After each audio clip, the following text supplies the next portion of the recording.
What happened was in 1953, you know, the heart of the Cold War, there was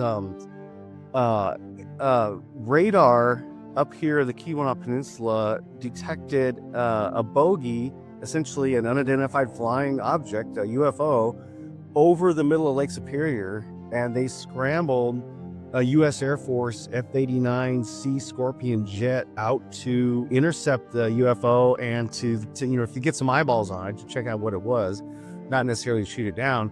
Our jet disappeared, and so the odd thing about it was the radar operator watched the blip from the UFO and the blip from our jet merge, and then the only continuing blip was the blip of the UFO.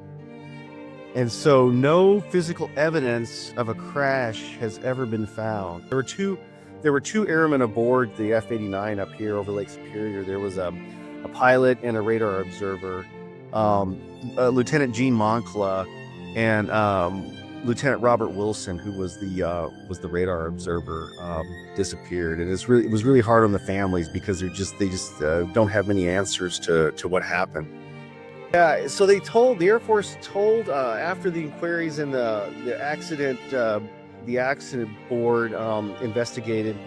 You know, they told the family a couple of things. One of them was that it exploded at altitude in the air, which is possible. I don't think it's likely. I think some debris would have been found. And the other thing was that it crashed. The pilot got disoriented and it crashed into the lake, which is quite possible. That is quite possible. But about that time, a UFO writer by the name of Donald Kehoe, who went on to become a bestseller with his UFO books.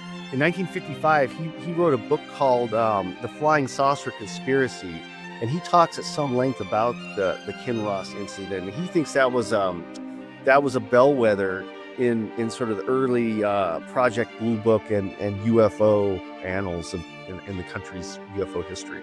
A couple years ago, I went down to Louisiana, and the memorial plaque in the family cemetery claims that he vanished while chasing a UFO. It says literally UFO on the plaque. So the family at the time, some of the family certainly believed that's what it was.